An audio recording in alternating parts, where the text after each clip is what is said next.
Всем привет! Обещанный в предыдущем ролике рецепт сладкой выпечки. Друзья, вы на канале Argostov Kitchen, меня зовут Руслан Ивакжинян. В конце этого ролика я расскажу о том, какой рецепт будет в следующем ролике. Смотрите до конца. Для приготовления этих сладостей я взял 2 магазинные упаковки, а это 4 пласта, слоеного теста. 2 из них дрожжевые, а 2 бездрожжевые. Результат одинаковый. Еще мне понадобилось 3 разновидности варений и джемов и 2 груши сорта кардинал. Это еще не все ингредиенты, есть и помощники. На просторной площади, у меня это большая разделочная доска, раскатываю по отдельности каждый пласт теста. Предварительно их нужно разморозить, разумеется. Раскатанное тесто у меня получилось условно 24 на 24 сантиметра. Вообще не принципиально. Главное постараться, чтобы раскатанное тесто сохранило квадратную форму. Тогда его легче нарезать на одинаковые формы. А нарезаю я его на 9 квадратиков. А потом из этих квадратиков делаю подобие лодочек, пальцами скрепляя уголки так, как вы видите в ролике.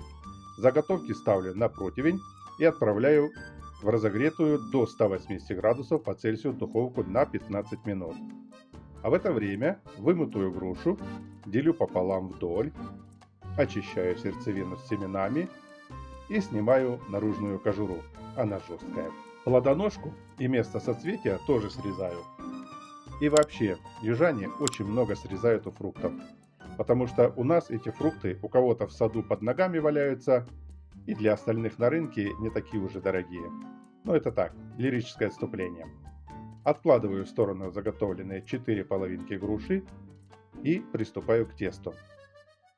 Его снова раскатываю в квадрат до размера вдвое больше изначального. Зрительно на раскатанном тесте должны поместиться 2 половинки груши, а по краям еще остаться примерно по сантиметру свободного места. Теперь тесто разрезаю пополам. В серединку груши, которую я очистил от семян, кладу маршмеллоу. Это такая сладость, которую можно купить в любом сетевом магазине, в кондитерском отделе среди конфет. На одну из половинок посередине кладу заготовленную грушу плоской стороной вниз и накрываю ее второй половиной теста. Дальше пальцами прижимаю по краям и скрепляю 2 половинки теста. Лишнее тесто отрезаю, формирую вот такие фигурки. То же самое делаю с оставшимися половинками груши.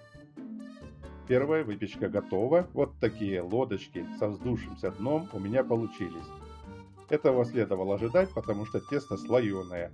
Не поможет, даже если вы перед выпечкой вилкой продырявите дно заготовок. Они все равно точно так же вздуются.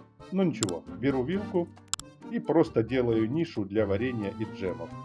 Может быть не так красиво, как хотелось бы, но я пеку не для продажи и не для выставки, а для себя и так красиво. Чтобы духовка не простаивала, отправляю туда грушу в тесте на те же 15 минут, пока корочка не станет румяной. Тесто я ничем не смазываю, оно и так после выпечки получается красивым и аппетитным. Теперь настало время вот этих вкусняшек, которые я переложил из противня, чтобы они остыли.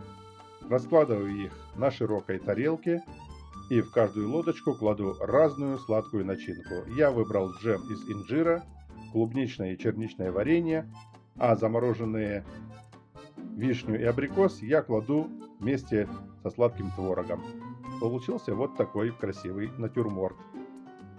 А вот и груша в тесте подоспела. Я ей дал полностью остыть, чтобы посыпать сверху сахарной пудрой. Теперь посмотрите, какая она в разрезе.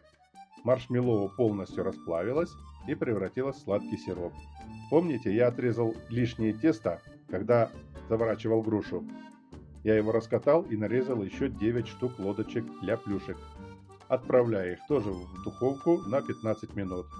После выпечки точно так же, как и первую партию, заполняю их вареньем, творогом и фруктами.